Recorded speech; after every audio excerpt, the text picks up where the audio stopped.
¿Qué onda, Alberto? ¿Cómo estás? Hola Ricardo, bien, y con un poco de lluvia. Bastante, ¿verdad? ¿Qué tal tu día? Bien, tranquilo, dando varias vueltas siempre, ¿verdad? Aún en día libre toca cumplir con Que varias cosas. te toca 7 días a la semana, prácticamente. Sí, pero ahí andamos, contentos. Sí.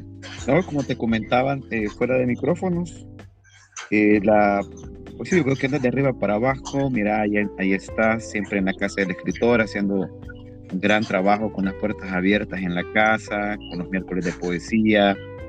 Siempre, pues cuando podés, porque, o sea, tampoco es que puedes partirte en dos o en tres, vas a las presentaciones de libros, vas a las lecturas, y por eso es que consideré invitarte a platicar. Realmente esta es una plática y personalmente te considero como el gestor y promotor cultural más importante de El Salvador, precisamente por Muchas ese gracias. trabajo que haces, fíjate, por ese trabajo, por esa dedicación, por tu apertura. Creo que sos alguien que sabe escuchar, que sabe observar y también tiene una actitud en este medio literario, una actitud bien propositiva, de apertura. Y buenísimo eso, y por eso es que quería platicar con vos y gracias por aceptarme esta invitación. Gracias a vos por invitarme y sin duda también comparto eso del apoyo, es decir, si estamos en el mismo camino, ¿verdad? De la escritura, los libros, el interés por, lo, por la escritura, ¿verdad? Hay que apoyarse mutuamente y el hecho de concebir espacios de promoción cultural también es, o nace, o surge a partir de esa idea, ¿no? De acompañarse, de apoyarse. Y creo que en un mundo pequeño, digamos, como el nuestro, ¿verdad? En el país, también es aún más necesario el hecho de estar para otros y para otras.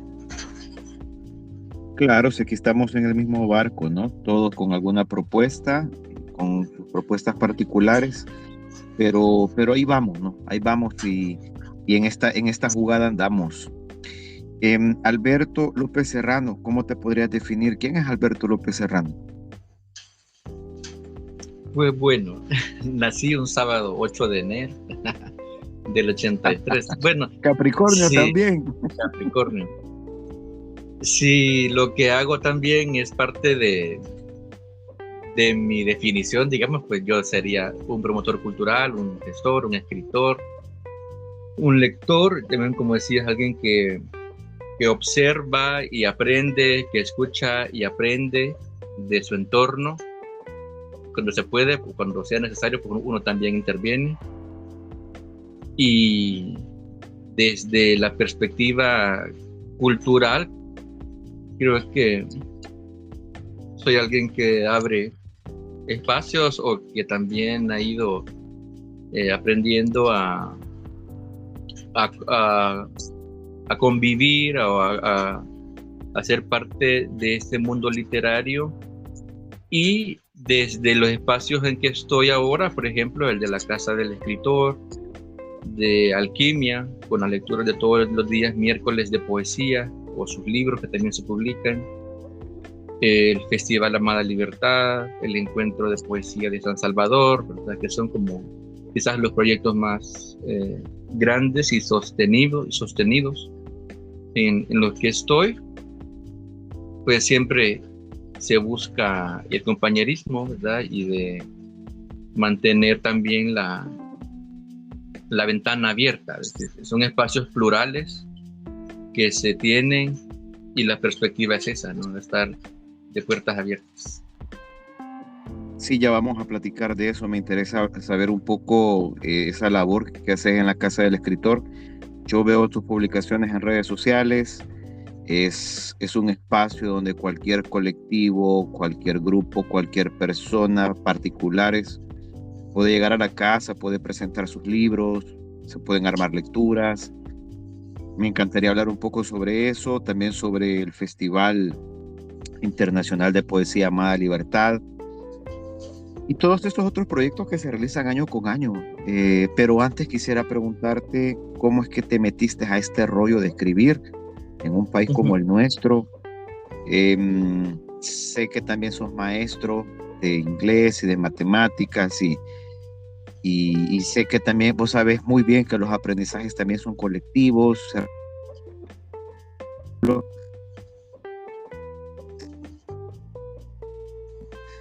Porque hay mucha gente que también está en eso, que está queriendo escribir, que está intentando y me interesa un poco que comentes cómo fue tu experiencia en ese sentido vos.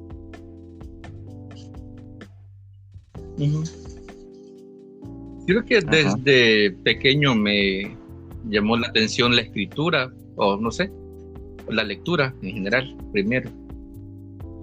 Y descubrir con facilidad que a uno se le da escribir o leer, ¿verdad? Aprender a escribir, aprender a leer.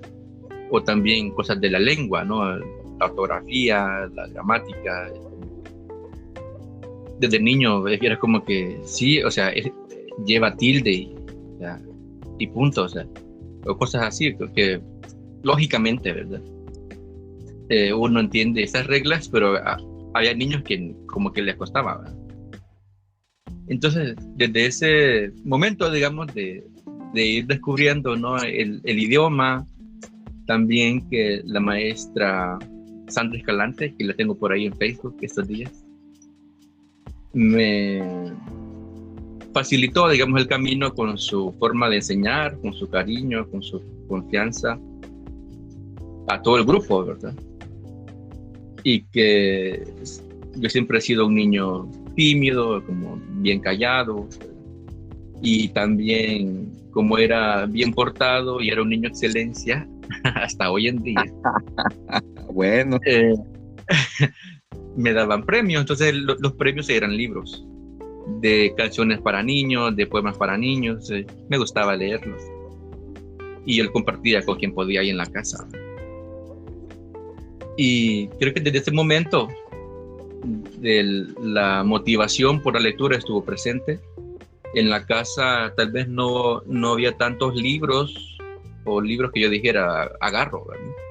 Sino más bien los que leían mis hermanos mayores, porque somos 8 y yo soy el 7º.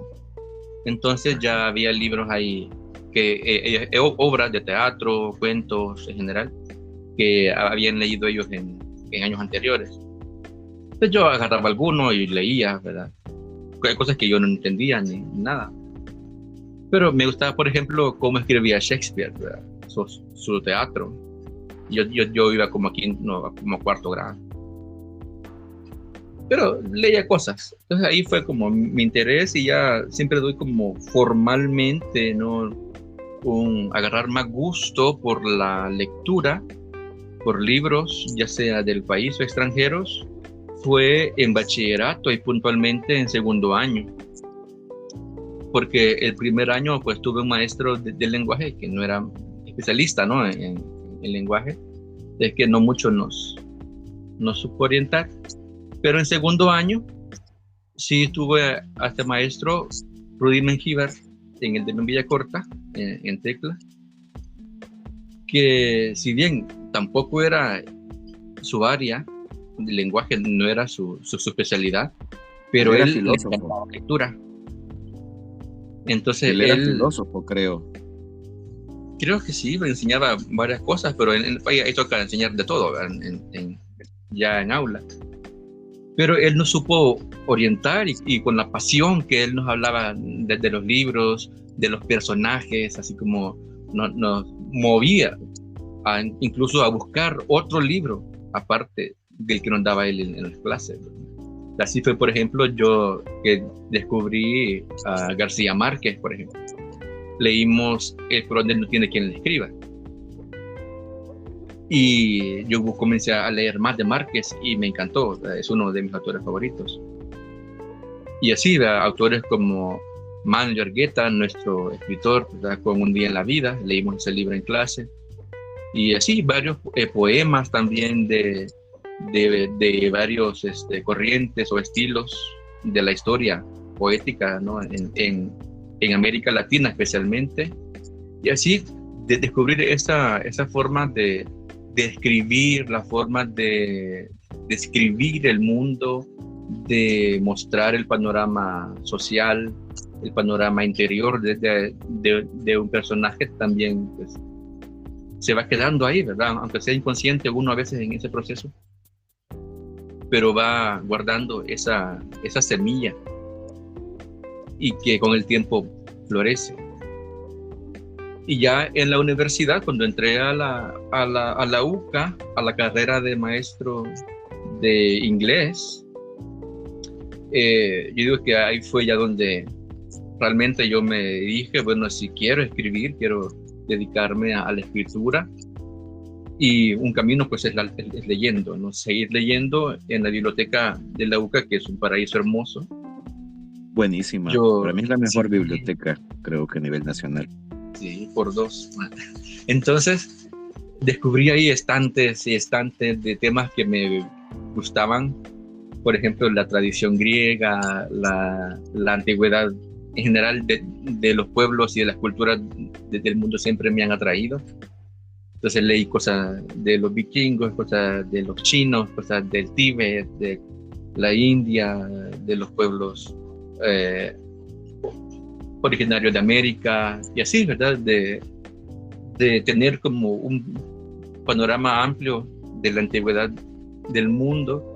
No soy enciclopedista ni nada, pero ese gusto que he tenido, pues ahí descubrí muchísimo más en esa biblioteca, y peinaba estantes y estantes, ¿verdad? A veces cuando los hacían cambio de puesto de las colecciones, yo me descubrí como que y ahora qué se hicieron, ¿verdad?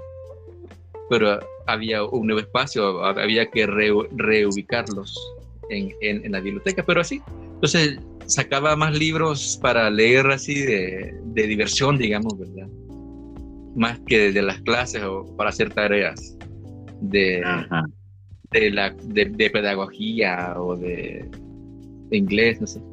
Entonces leía más cosas de William Shakespeare en inglés, que sí abona, digamos, al material de la clase, ¿verdad? Pero más personalmente, que hacer cosas de gramática inglesa.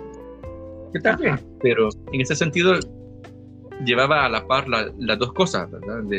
De formarme para ser profesor, y también mi gusto por la lectura con temas que me gustaron. Y creo que eso lo mantuve también ya como maestro, porque trabajé casi 11 años en aula, sobre todo en áreas rurales de Colón, Lourdes y de Opico, San Juan Opico. Y lo usual es que las maestras, porque gran parte son mujeres, ¿verdad? O los maestros, era como de la casa a la escuela y de la escuela a la casa, ¿verdad? Como que no había una mínima posibilidad de desvío. Y yo me iba a lectura, me iba al teatro, o me iba a una feria de libros después, o tenía ya agendada alguna actividad literaria en algún lado, y yo me iba, pues, a esos eventos. Y pues ahí seguía la costumbre, ¿no? La agenda de llevar a la par la parte académica, ¿no? O de trabajo, y también la parte personal, ¿verdad? Que era la de la literatura, la escritura, los libros, la poesía. Justamente en la UCA fue donde vi un cartel que invitaban a un taller literario que se reunía en Soyapango. Entonces yo dije, bueno, voy a ir a ver qué tal, ¿no? Estaba yo con el interés de conocer o de buscar herramientas para escribir, y fui a Soyapango. Con el tiempo o a los meses el taller se fundó con el nombre de Serpiente Emplumada en octubre 2002. Y así fue como conocí a algunas personas que con algunos pues aún tenemos amistad o contacto, como por ejemplo los chicos de X0, los editores y poetas Omar Chávez y Carlos Flores, Mariela Benítez, que reside ahora en México, Kenia López, que también es amiga en Soyapango, y así un grupo de jóvenes en su momento, ¿no? En aquella época, o niños, porque algunos eran de 12 años, 14 años, y estábamos ahí pues como grupo interesados en lo mismo, ¿verdad? De escribir poemas, y con ese grupo fue que comenzamos con unas lecturas así en calles, en eventos de la alcaldía de Soyapango, por ejemplo, así en alguna actividad cultural o en la Casa de la Cultura, y me fui también involucrando con ellos, ¿verdad? A llegar todos los sábados, a estar ahí, a platicar, convivir, porque era más eso, creo, más que una plática seria, ¿verdad? O académica sobre poesía. La convivencia con personas que tienen el mismo interés también enriquece. Mira, y de ahí, como grupo, pues salimos a varios eventos. Sí, disculpa que te interrumpa, pero es que en esa década, siento que en esa década del 2000 a 2010, recuerdo que había bastantes talleres. Había taller en la UES, en Soyapango, los talleres de la Casa del Escritor, en Quesaltepeque, en Sonsonate, en Aguachapán, en Santa Ana. De alguna manera sí, había cierta efervescencia. Y bueno, yo más o menos recuerdo que como en esa época te conocí, 2006, 2007, más o menos. ¿Sí? Yo no me acuerdo. Creo que William Alfaro estaba dirigiendo, bueno, yo a William Alfaro lo conocí ahí en los miércoles de poesía, y pues creo que después lo retomaste. Pero sí me acuerdo, o sea, traigo ese comentario, disculpa que te interrumpa, que muchos de quienes ya andamos rondando los 40, coincidimos en aquellos puntos, en aquellas reuniones entre talleres. Sí, fue una década con bastantes grupos, talleres, círculos, ¿verdad? O gremios que se reunían, y fue en el país porque había varios polos, ¿no? de creatividad literaria. Aún en Chalate, por ejemplo, había otro grupo. Y si bien ahora también hay algunos, ¿verdad? Que son nuevos o que están ahí siempre manteniendo la actividad literaria, esa década entre 2000 2010, digamos, para dar un marco, fue bastante importante, con una cantidad de grupos que creo que hoy son los que están al frente casi que de muchos libros que están saliendo, de revistas, de editoriales, incluso también de espacios culturales, premios, ¿verdad? Que se fueron consolidando en esa época como jóvenes promesas, por ejemplo, ¿verdad? En esa década, y que después ya mantienen todavía esa carrera literaria con mucho interés y con mucha fuerza y con obra sólida, y que van manteniendo en el tiempo pues su capacidad literaria, ¿verdad? Algunos pues se quedan en el camino, siempre hay personas que llegan o que después, digamos que se pierden, entre comillas, ¿verdad? Ya sea por trabajo o porque no les queda tiempo ya después para seguir dedicándose a la escritura. Pero sí fue una década quizás muy rica. Ya dijeron lo que tenían que decir también, ¿no? También, sí. Entonces esta es una forma de retiro, digamos. ¿Cómo es que comenzás con las publicaciones, con tus libros?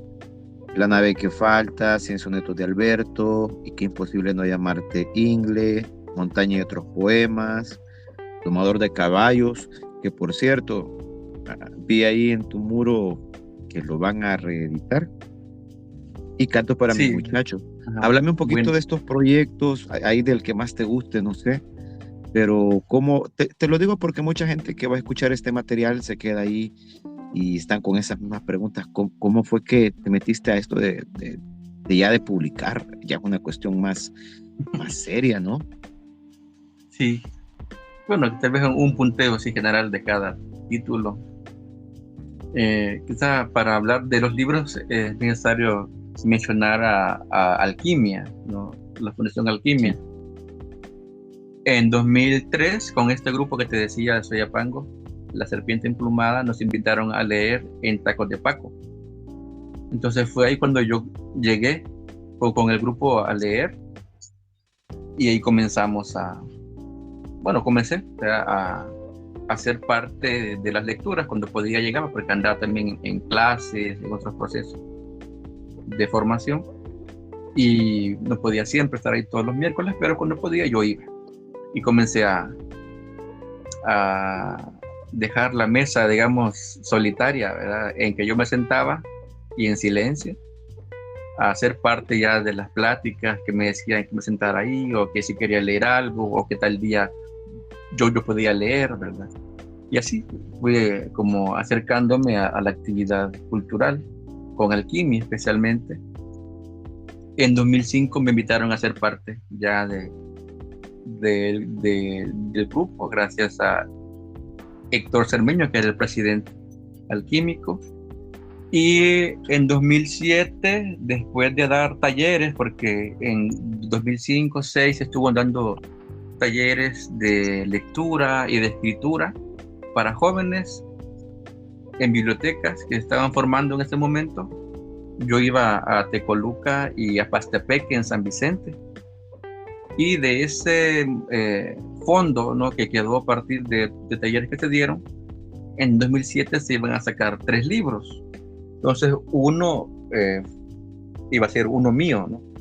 Los otros fueron de Nilson Alas y otro de William Alfaro, y así él era el que dirigía los miércoles en ese momento.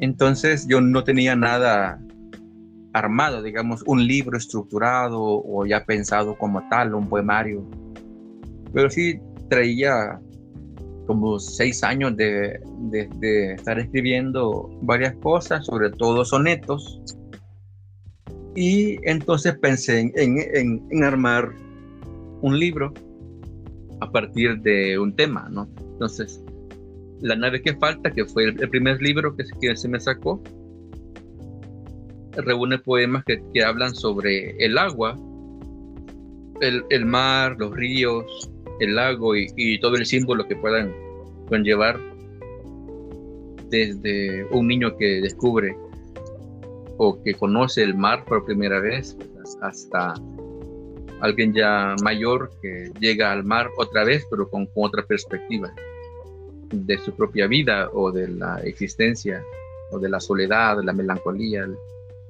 la búsqueda de algo. Y así fue como se armó ese libro. En 2009, siempre con Alquimia, yo venía de escribir sonetos, y había hecho ya varios borradores del que se llamó después 100 sonetos de Alberto. Entonces, estos 100 sonetos pues, fueron variando con el tiempo, ¿no? Quitaba uno, cambiaba por nuevos o ponía otro distinto. Entonces es un libro que trae de todo, digamos, en cuanto a temas, y que va fluyendo cada poema, básicamente, hasta trae un bonus de 14 textos que hablan sobre sonetos, es decir, sobre el mismo tema de sonetos.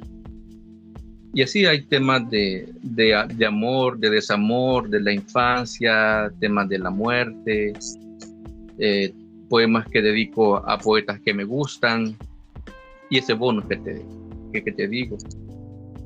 Para esa época creo que fue una época muy, muy creativa, si lo veo así, entre 2007 y 2010, porque tenía entre manos varios proyectos o varias ideas de libros. Salió el de la nave, ya luego el de los 100 sonetos, y a fines de 2009 se presentó el libro Y qué imposible no llamarte Ingle, que la primera edición fue con La Cabuda Cartonera, que tenía Dani Portillo y equipo que la apoyaba.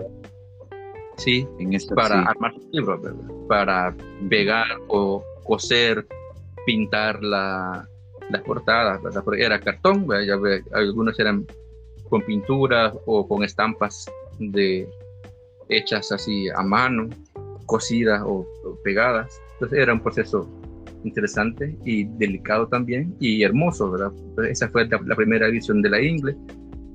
Con este libro de la Ingle fue raro porque como yo venía de escribir por años solamente sonetos en decasílabos y la métrica clásica, cuando llegué al punto de las emociones que me llevaron a escribir este libro de la Ingle, sabía que no iban o que no encajaban o que desbordaban las formas clásicas. Entonces, si esto es el verso libre, entonces, pero tuve que cambiarme el chip, tuve que ponerme en otro modo, es decir, no quería rimas, no quería ¿No te costó mucho? Fue complicado porque Sí. La estructura se queda, ¿no? Ahí, ya casi que uno habla así en decasílabos. Y también que venía escribiendo un libro, no sé si es libro o qué, pero es una historia que se llama El cuento del caballero, algo así. Y que escribí 5,000 versos, que son octosílabos, pues un romance larguísimo. Venía ya así como con la mente cuadriculada, ¿no? Con las formas clásicas, y cuando me acosté a escribir la Ingle fue como, no quiero rimas, no quiero nada de esto. Entonces fue complicado, pero a la vez se descubre la riqueza que te deja la métrica, que es una conciencia del ritmo, la conciencia de cada palabra, y que el orden donde se ponga sí importa y la forma en que se diga algo también importa. Entonces la métrica deja esa ganancia, digamos, hacia el tránsito hacia la poesía en verso libre. Es esa, pienso yo, al menos en mi caso, y que pensar también los poemas para ser leídos en voz alta por mí mismo también me ayuda, o una estructura que yo uso para poder escribir. Si yo lo digo bien o suena bien, pues ahí va. Ya con el siguiente libro, que es el de La montaña y otros poemas, que salió como plaquette en 2010 con X0, que también comenzaba sus labores. Habían sacado una plaquette con algunos cuentos de Jesús Alvarado, que el libro se llama El León Negro, la primera edición de Los Ángeles Anémicos de Vladimir Vladimir, sí, un libro de Roger Guzmán, por ejemplo, de los que me acuerdo ahorita. Y X0 me pidió material, entonces yo no tenía nada así como armado otra vez, ¿verdad? Y lo que hice fue juntar 3 series de poemas que tenía por ahí, sonetos, unos en prosa y otros una glosa de una canción de Miguel Bosé con Lato Rojas, que se llama Corazones, ¿verdad? Y se armó ese librito, digamos, a partir de esas series. Para el momento, como te decía, yo ya venía escribiendo varias cosas, ¿no? Desde 2006-2007 en adelante, que después ya se fueron ampliando o creciendo. En 2009 yo había escrito un poema que se llama Odiseo. Entonces fue el poema que con el tiempo dio pie para El domador de caballos, porque son poemas que hablan sobre algunos personajes griegos y algunos pues se le cambia de contexto o se le pone en un reto, ¿verdad? De hacer lo mismo pero en otro espacio, y así, por aquí ¿verdad? Tomar el de Odiseo. El de Odiseo. Pobre Odiseo, finalmente en casa y no está. Las paredes volviéndose viento y el piso escarbando con sus raíces. No es que eran de agua los desvelos de antes. Tantos años para darse cuenta que su piel es como la tierra vulnerable, como estar para usarse públicamente, y cuelga en las ventanas una fotografía de sus manos, aquellas manos de tejer y destejer. Ahí va. Sí, entonces es como son personajes, en este caso el texto de Odiseo vuelve de 20 años de andar en guerra y su retorno, ¿verdad?, a casa, y descubre que la mujer, la Penélope, pues, no le espera, se fue, decidió por su cuenta y se marchó de la isla, ¿verdad? Entonces es como ese cambio de estructura o de contexto, como te decía. Entonces agarré, está Odiseo, está Héctor de Troya con su esposa Andrómaca, está Medea, Eros, ¿no?, el dios Eros, y así varios personajes, en especial de Helena, Medea, ¿verdad? En especial habla sobre mujeres y el símbolo que han tenido. Sí, algo que me llama la atención es que se reescriben esas historias, ¿no? Porque estos personajes por lo menos de este ciclo tuyo, que para mí es otro level, Domador de Caballos, Canto para mis muchachos, como que esperan algo y al final no,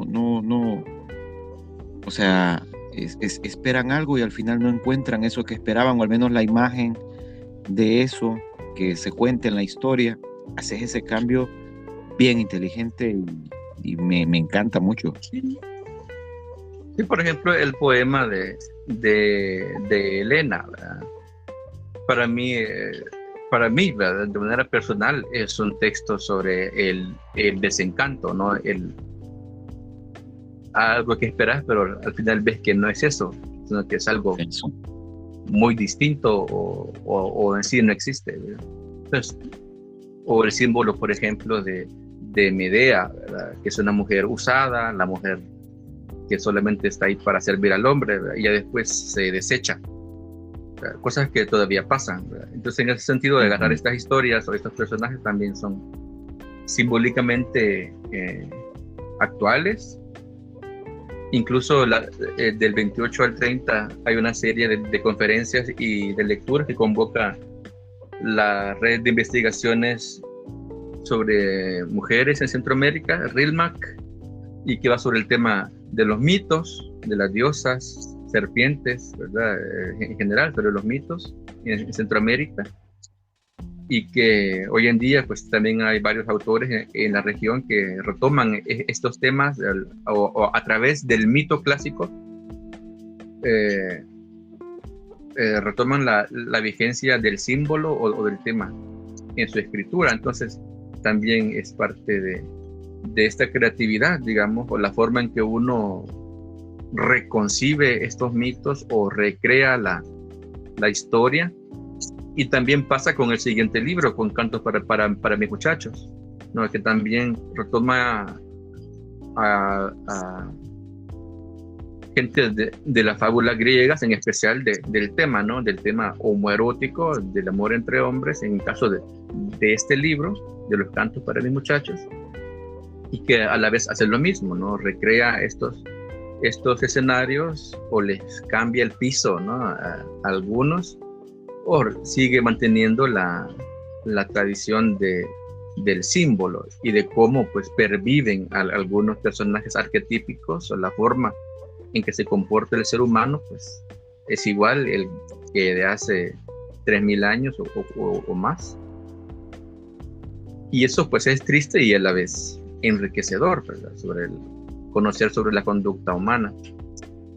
Y así, pues, esos libros han sido los que han sido publicados, y como decías, en septiembre viene una nueva edición de El Domador de Caballos, que la primera fue hace 10 años, que salió como una plaquette con Alquimia Libros, y hoy viene, digamos, en un formato libro, formalmente libro, y trae más poemas, ¿verdad?, que lo que trae la plaquette. Se ha ampliado bastante con poemas de la época también, o que también son parte de la serie, pero que no fueron incluidos en la plaquette, y en algunos casos pues son poemas que ya estaban ahí en otras partes. Hubo un caso de un texto que habla sobre la diosa Afrodita y una pelea que tiene ahí con la Atenea, con su hermana querida, odiada. Y no lo hallé por ninguna parte, ni en la laptop vieja, ni en el cuaderno, ni nada. Y dije, bueno, este poema quisiera incluirlo, pero no lo encuentro. Entonces, lo que hice fue reescribirlo estos días, así para que estuviera en el libro. Entonces, fue como recordar y volver a hacerlas pelear en el poema, ¿verdad? A las hermanas. Y ahí viene el poema, en la nueva edición. Chivísimo. Buenísimo. Mira, Alberto, y este festival que mencionas es del 28 al 31. Al 30. Al 30. Vaya, sí, porque este podcast sale el 28 de agosto, entonces... bueno, ese día inicia. Entonces, sí, y vas a participar en ese... Sí, son 3 días, yo participo el día 28 justamente, todo es virtual, con autores de Centroamérica sobre todo, y la red pues tiene varios integrantes, sobre todo mujeres que escriben o son maestras, son investigadoras, etcétera, y están pues siendo parte de quienes coordinan, por ejemplo, la poeta Tania Pleite Vela y también el poeta de Costa Rica Jordan Arroyo, son los que, al menos con quienes yo he estado coordinando para los eventos. Y es gratis, ¿verdad? Es virtual. Puede hacer vía Zoom si quieren estar, ¿verdad?, en el evento vía Zoom, o también por sus redes sociales que también van a transmitir. Rilmac se llama. Rilmac. Bien, Alberto, y quizás me encantaría hablar un poco de esta faceta que mencionamos al inicio.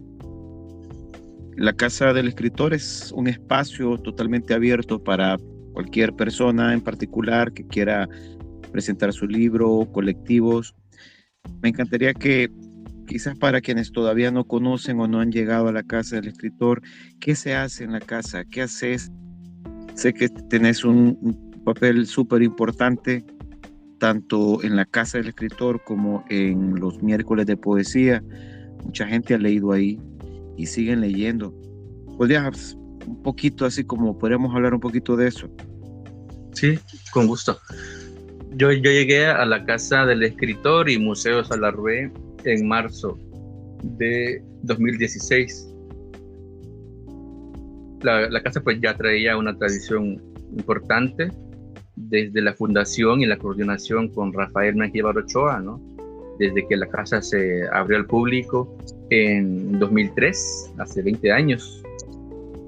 Y después con Silvia Regalado, después de Silvia, cuando ella fue nombrada ministra, ¿verdad?, ella me llamó para darme la idea de que ella pensado en mí para que estuviera en este espacio al frente de la Casa del Escritor, y acepté, ¿verdad? Porque también me parece un espacio muy importante. Yo estaba sin empleo por más de un año, entonces también cayó bien, digamos, la llamada. Ajá. Y así yo andaba también en varios proyectos, ya estaba el Festival de Poesía, por ejemplo, ya existía en ese momento. Entonces acepté ese reto y ahí seguimos. La casa funciona en la que fuera la residencia de Salarrué, en los Planes de Renderos, cerca del Parque Balboa. La casa es del 47, es una casa hermosa. Villa Montserrat. Villa Montserrat, el nombre original, y que el Estado la compró para reabrirla como un espacio de encuentro cultural, ¿verdad?, dedicada pues a Salarrué Familia. Entonces yo mantengo que siempre hay como 3 ramas o 3 funciones, ¿verdad? Una es la casa misma, que es como el Museo Salarrué, que se puede visitar, gratuito, se abre de miércoles a domingo y pueden ver la casa. Hay vitrinas con cosas de la familia Salarrué, réplicas de cartas, réplicas de documentos, algunas pinturas, muebles que eran de ellos, ellos se sentaban ahí, ellos comían ahí, es la energía de la casa misma, digamos, que se puede visitar, y el inmueble, ¿no? Y también el patio que tiene y el bosque de Sagatara. Yo así le llamo. Entonces, uno es el espacio como tal, ¿verdad? La casa misma que se puede conocer. También suele haber muestras de pinturas de autores o autoras jóvenes, especialmente. Ahora está una muestra del pintor Boris Flores de Zacatecoluca. Pueden llegar, estará todo el mes de agosto y septiembre. Y el segundo pilar son los talleres de formación, en especial los que se dan de escritura. Ha habido de pintura, dibujo, de música clásica, sobre todo desde la guitarra. Pero en sí, los más fuertes son los de formación literaria. Es decir, desde hace 3 años también se han buscado que haya, digamos, subsedes o talleres en Santa Ana y en San Miguel, ¿verdad? A la par de los que hay en la casa, en los planes. Se espera que ya en septiembre inicie un nuevo módulo, ¿verdad? Para formación, sobre todo para gente joven que tiene interés en acercarse y aprender herramientas de lenguaje, herramientas literarias para poder escribir o potenciar lo que ella escribe. Entonces se da eso, ¿no? De poesía en especial y también de narrativa breve vienen ahí los talleres. Y quienes van, pues yo he ido a Santa Ana, también a San Miguel, a ser parte o a llevar los talleres por allá, a dar talleres. También con personas escritoras, ¿verdad? Que trabajan también en el Ministerio de Cultura. Y la tercera es la de difusión literaria, yo sí le llamo, ¿no? Es como espacio para lanzar libros, tarde de libros, lecturas, conferencias, charlas, ¿verdad? Que se da para todo público, estudiantes o público general, y que está abierto, ¿verdad? La agenda está abierta, ¿verdad? Para solicitudes. Solo vemos agenda y ahí pues se va anunciando en redes sobre todo, ¿verdad? Para poder invitar. Pero sí, es un espacio abierto para solicitudes y ahí se gestiona pues que se dé a cabo. En cuanto a la FIPAL, el Festival de Poesía. Sí, ¿cómo surge esto? ¿Cómo se lleva a cabo? O sea, yo entiendo que tenés una participación muy importante en la organización de la Amada Libertad. Sí, yo soy el director del festival. Fíjate que la poeta Leila Quintana, o más conocida como Amada Libertad, su seudónimo, fue una poeta combatiente guerrillera durante la Guerra Civil, en especial la parte final de los 80s. Ella falleció, fue asesinada en combate, ¿no? En las faldas del volcán de San Salvador, en la parte de Salitre, en Nejapa. Ella cayó ahí muerta, y el legado de ella, sus poemas han sido difundidos por su madre, Argelia Marcelli, que ha sido incansable por más de 3 décadas porque la obra de su hija se conozca y se mantenga ahí, ¿verdad? En la mesa, ¿verdad? De la poesía salvadoreña. Entonces, con Argelia fuimos parte de un festival de poesía en La Habana, Cuba. Y desde ahí, pues, de pláticas ahí que tuvimos con algunos poetas en el Festival de La Habana, nos picó ahí la idea de armar aquí en El Salvador un encuentro literario. Y pensamos en que la figura de Leila, ¿no? De la Amada Libertad, fuera la que convocara, ¿no? a los hermanos poetas de todo el mundo. Y así eso fue como en junio 2014, Y en octubre tuvimos la primera edición del festival con poetas de Cuba, 2 poetas de Cuba como extranjeros y como 80 salvadoreños. Y así nació el festival, ¿verdad?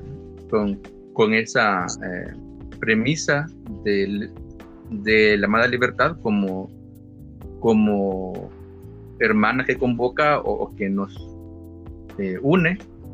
Sí. Y también como un espacio abierto, decía, en el país, pues cada año, hasta ahora, que en noviembre será la 10ª edición del festival, y cada año se ha buscado cambiar sedes, las sedes afuera de la capital.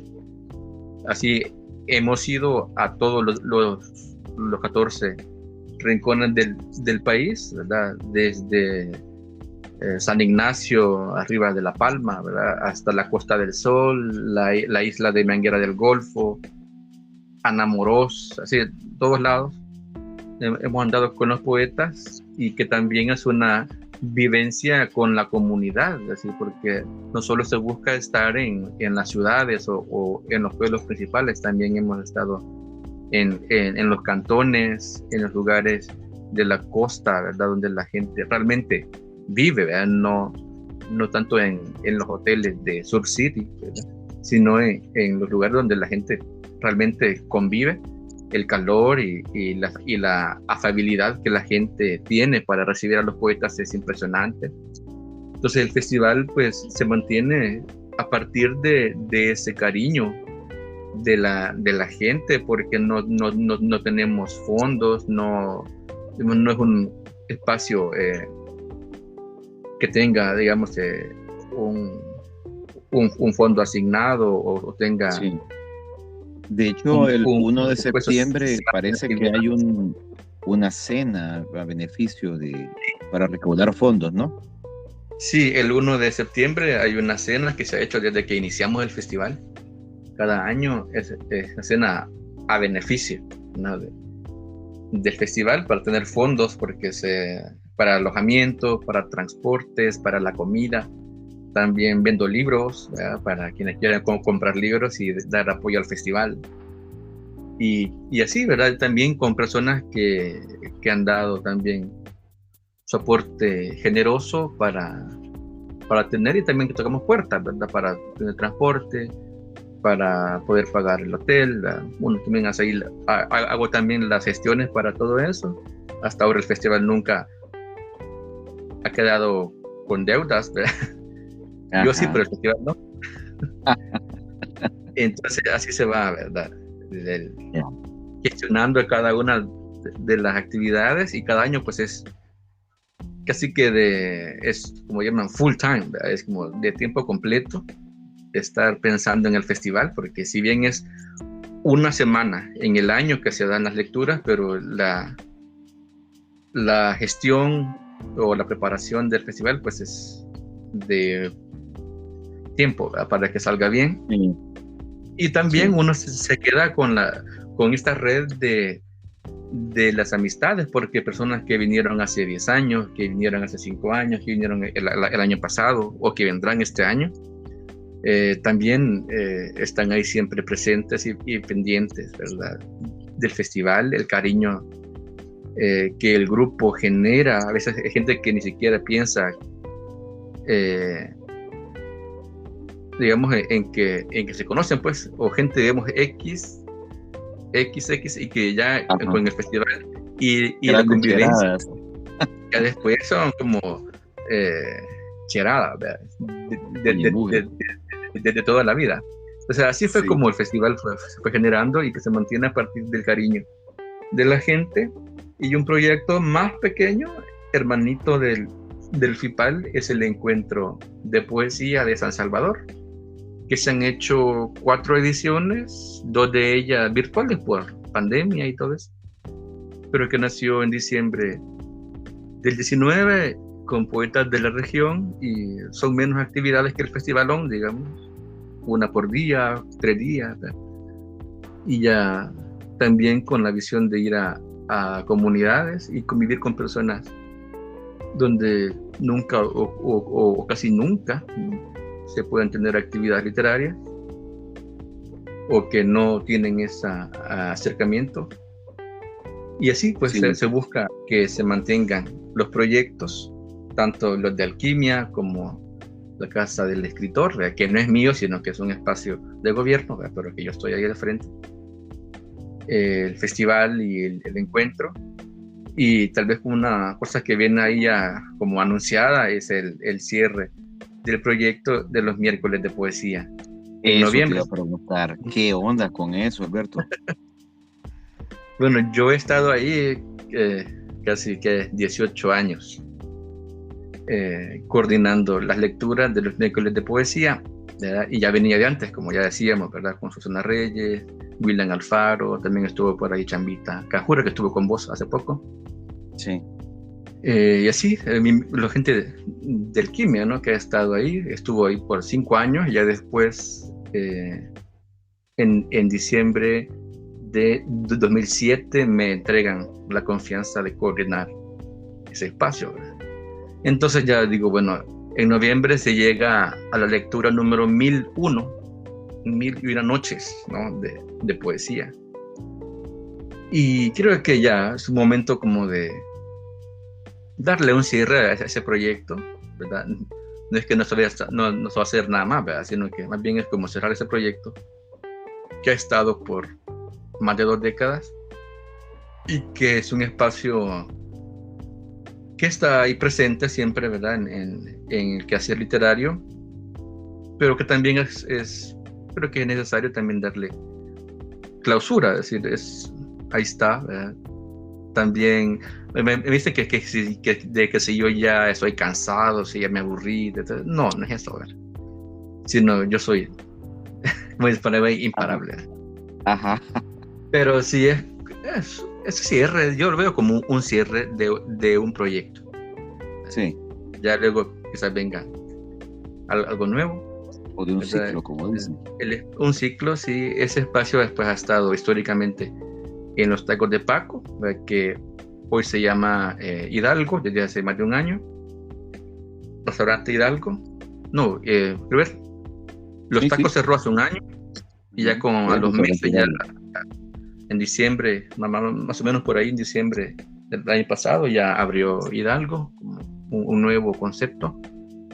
Y Paco pues sigue ahí presente, ¿verdad? Y seguirá ahí siempre el espacio para quienes quieran presentarse, quieran leer, lanzar libros, hacer ahí también reuniones literarias.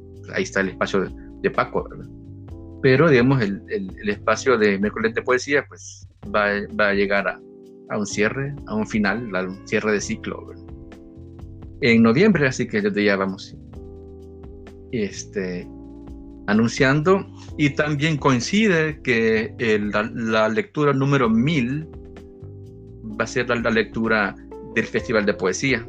Entonces se unen esos proyectos en ese momento de tiempo y espacio, ¿verdad? El cierre de los miércoles con el 1001, ¿no? Pero el 1000 va a ser con el Festival de Poesía, el miércoles 8 de noviembre. Y ya el miércoles 15 es el 1001, va a ser ya la actividad de cierre de los miércoles. No del restaurante ni nada, que no sea ahí el chambre. Valga la aclaración, aquí está ya, queda grabado. El proyecto de lectura, sí. ¿Verdad? Como miércoles de poesía. Mira, Alberto, y quizás ya para ir finalizando, me encantaría, vos que andás, que conoces el trabajo, que conoces a las personas, me encantaría que, pues, en tu experiencia como gestor y promotor cultural, una valoración de cómo ves actualmente el panorama de la literatura salvadoreña. Vemos ahora que hay muchas revistas digitales, hay presentación de revistas en físico, hay más publicaciones, pareciera que hay más editoriales, más proyectos, más certámenes. ¿Cómo ves vos actualmente? ¿Cuál es tu valoración sobre la salud de la literatura salvadoreña actualmente? Yo diría que muy buena. Me gusta porque están personas muy interesadas en que se conozca lo que se hace en el país y también en la región en general. Y que desde, ya sea de manera digital o impresa o medios que llaman tradicionales, ¿verdad? Como el libro, se mantenga la difusión. Yo creo que hay bastante auge, o hay un gran auge en el país.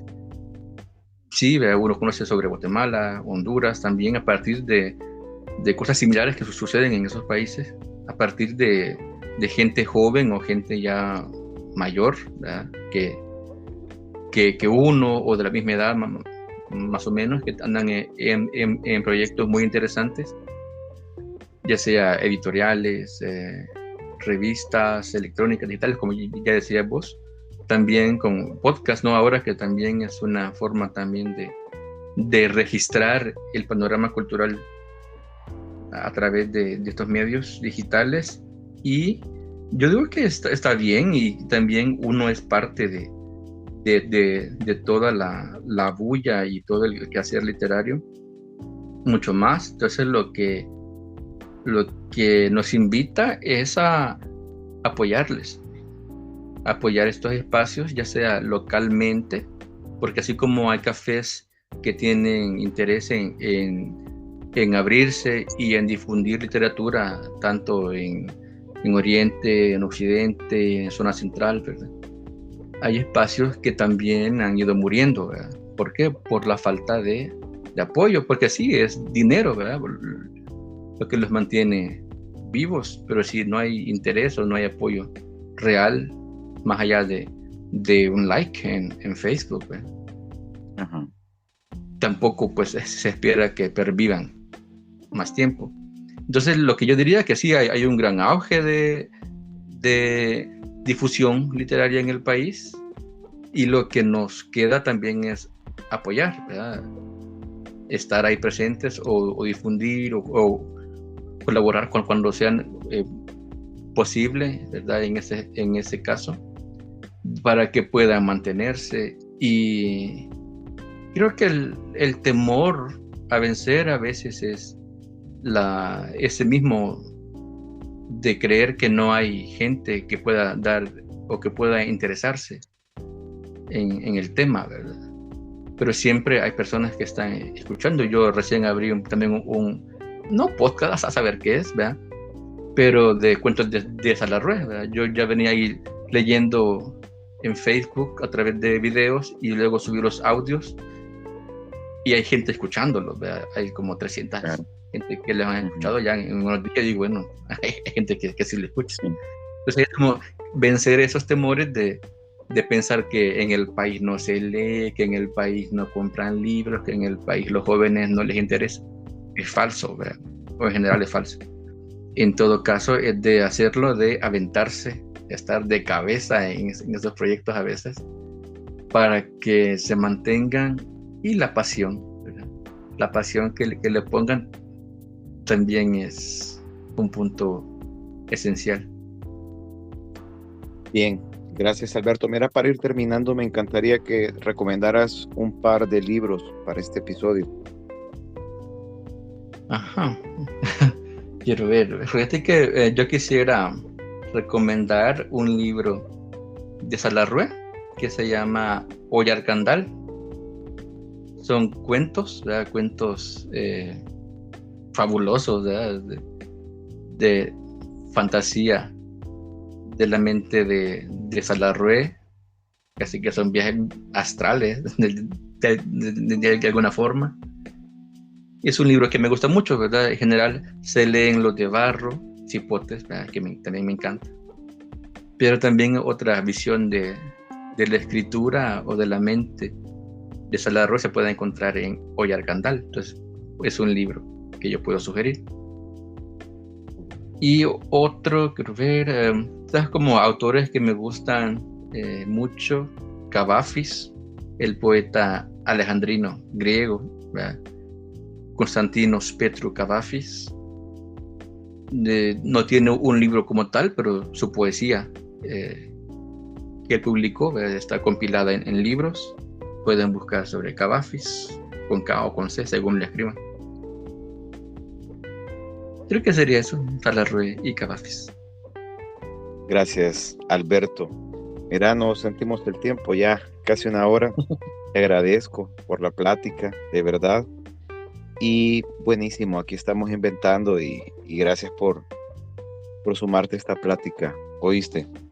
No, a vos, Ricardo, gracias por el Y vamos a bibliófilo. estar, sí, y vamos a estar pendientes de todo lo relacionado a la amada libertad, ¿oíste? Te mando un gran Bueno, abrazo. gracias. Bueno, hasta luego. Salud.